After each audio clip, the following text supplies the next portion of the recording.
За та бүхэнд өдрийн мэнд хүргье. За энэ тогтоолын төслийг уг нь одоо энэ барилгын хөгжлийн төв, барилгын отоолтын яам энэ одоо хариуцсан хүмүүс ажиллаа хийдэг байсан бол ийм одоо тогтоол санаачлаад явахгүй л дээ.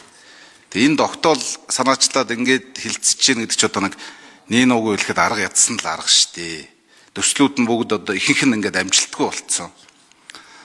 Хувийн хвшил болохоор одоо 960 хүүхдийн сургуулийг 1 жилийн дотор барьж болоод байдаг. Улс болохоор 3 жил дамнаад цаашлаа 5 жил 8 жил болчихдог. За сангийн яам бол яах вэ? Одоо тэр хуучин бол одоо ингээд мөнгө төгрөгийг өгдөггүй удаадаг хэдэн сар болдог бас буцаадаг барьдаг юм байсан байна лээ. Одоо бол тийм юм байхгүй болсон гэж. Захимжтсан. Одоо бараг 3 хоногт санхүүжилтийн шийднэ гэж сүүлд нэг ерөнхий сайд яриад ах шиг байсан. Тэгэхээр сангийн яам бол одоо ингээд ямар ч үсэн бичиг цаасан бүрдээд ингээд ажиллаа хийцэн гүйцэтгэлээ авч байгаа газрын мөнгийг бол саадгүй өгч явах шиг байна. За хамгийн гол асуудал бол энэ хувийн хвшлийг ч бас буруутгаад байх арга байхгүй. Яг нь буруутай хувийн хвшил бас байгаа баг. Гэхдээ ер нь бол наад буруутай, алдаатай, удаашралтай, хүндрэлтэй юмны чи ихэнх хувь нь бол бас төрийн за мөн энэ хууль дүрм журамтай холбоотой асуудлууд байгаа шүү гэдгийг бас шууд хэлье. Тэгээ хувийн хвшлээ бол буруутгаад авах шаардлага байхгүй. Хувийн хвшил бол тэр тэдэргүү ашигын төлөө явж байгаа бизнесийн л байгууллага үнийн өсөлт гаруул, давчгүй хүчин зүйл үүсвэл одоо захиалагчтайгаа ярихаас л өөр арга байхгүй шүү дээ.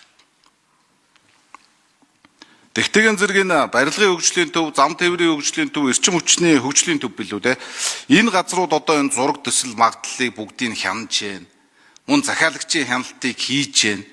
Дахиад тэр төсвийн төсөвт өртгөөс нормчлалын сан буюу одоо норм дүрм стандартыг шинжлэх мөнгийг бас авч байгаа. Тэгээ одоо энэ барилгын хөгжлийн төв гэхэд өчнөө одоо нормчлалын сангийн мөнгө дансандаа одоо тэр байтугай хувийн орон сууцны барилгаас хүртэл та нар нормчлалын сангийн мөнгө авч байгаа шүү дээ. Өнгөрсөн жилүүдэд хэдийн хэмжээний мөнгө одоо авсан бэ? Тэрийгээ юунд зарцуулсан бэ гэдэг нь өвчгөн тайлбар хэлээч. За мөн захиалагчийн хяналтын зардал гэдээ авч байгаа. Тэр мөнгөөр та хэд тэр барилгын үе шатны захиалагчийн хяналтыг л хийх ёстой. Тэгээ яг тэр захиалагчийн хяналтаа хийж гэнэ үү?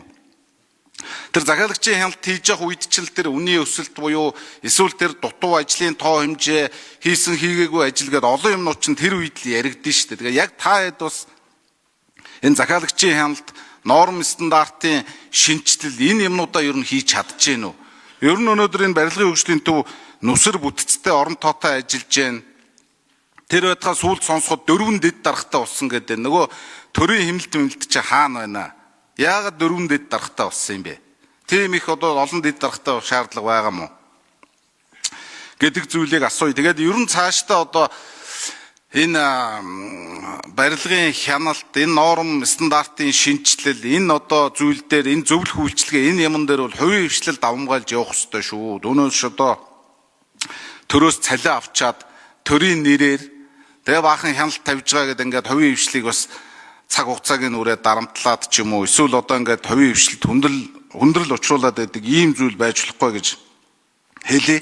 Тийм учраас энэ барилгын хөгжлийн төвийнхээ энэ нэг захиалагчийн хяналт, нормчлалын сан, ер нь энэ барилгын төсөвт зураг төсвийг хянаж байгаа энэ асуудал дээр нэг тодорхой одоо бас байр суурь юмнуудыг хэлээч. Ер нь бол хувийн хвшлийг бас нэг талдаа хитрхи их бүх бурууга хувийн хвшил рүү жихэхгүй шүү гэдгийг бас хэлье. За энэ дэрийн 4-р микрофон. За эхлээд энэ нэлээд мэрэгжлийн олон минут хариулахын тэр барилгын хөгжлийн төвөөс асуулаа шүү дээ. За энэ дэрийн 4-р микрофон.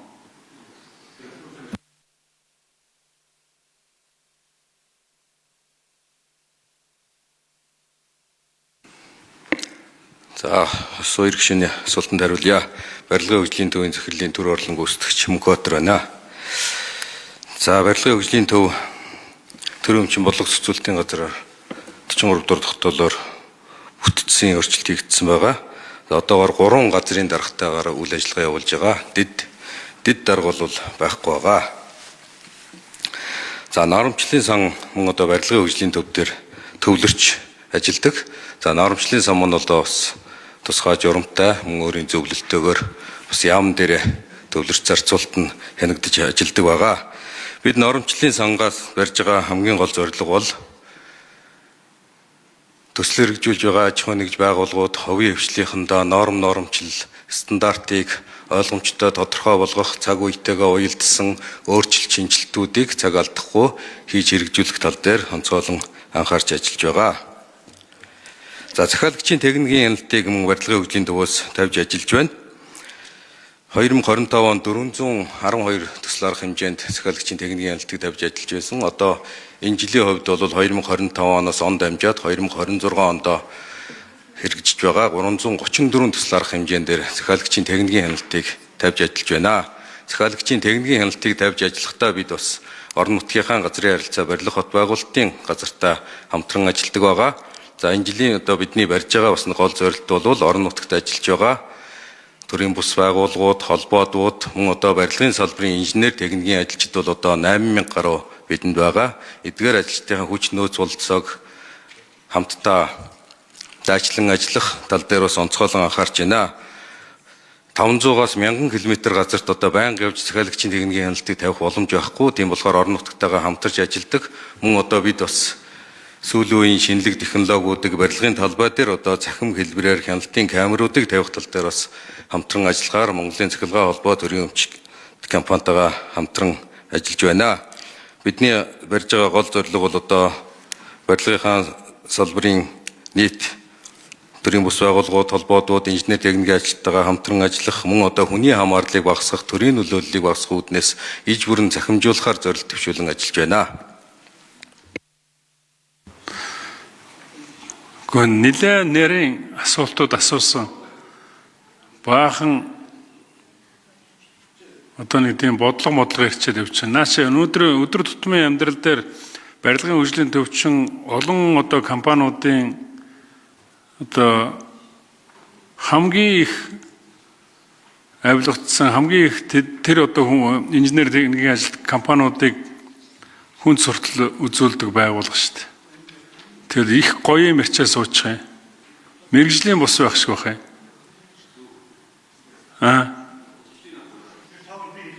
Тэна хүн чинь яг ингээ нарийн юм мэдэхгүй нөөш өөр юуны хүмүүс байна яг таны хамт ирсэн ямар хүмүүс байна? Ерөнхий инженер хариул та.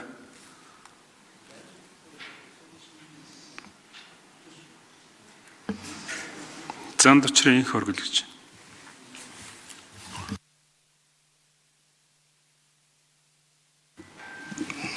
Бэнэ. За гişүүд өдрийн мэндүргий барилгын хөгжлийн төв төрийн өмчт үйлдвэрийн газрын ерөнхий инженер инх хөргөл байна. За хоёр гишүүний асуултанд хариулъя. За номчлалын сангийн шимтгэл бол төс төртийн 118%-аар бол бодож авч номчлалын сангийн санд бол төвлөрүүлдэг байгаа. За энэ төвлөрүүлсэн номчлалын сангийн мөнгийг бол одоо норм дүрэн боловсруулах, түүнийг сурталчлах энэ ажилд бол зарцуулагддаг. За номчлалын сан бол өөрөө журамтай номчлалын санг одоо захиран зарцуулах, норм дүрэн боловсруулах юм журамтай. За удирдах зүйл хяналтын зөвлөлтөй салбарын яам дээр бол ингэж зангидагдаж ажилладаг байгаа. За номчлалын санд бол ер нь ойролцоогоор жилд 4-5 тэрбумын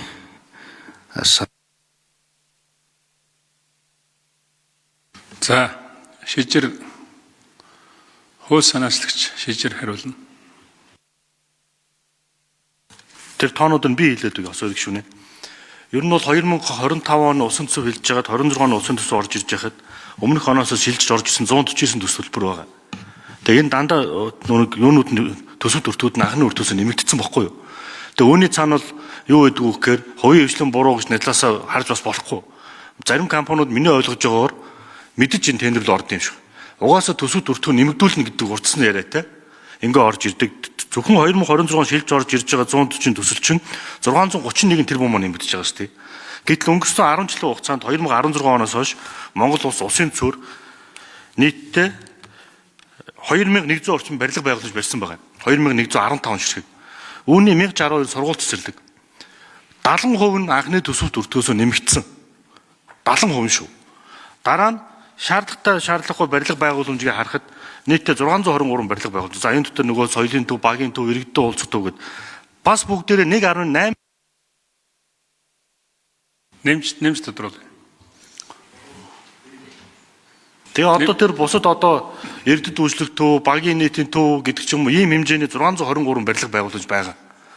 Үүний анхны төсөв төртөөс 1.8 их нэнтэ нэмэгдсэн.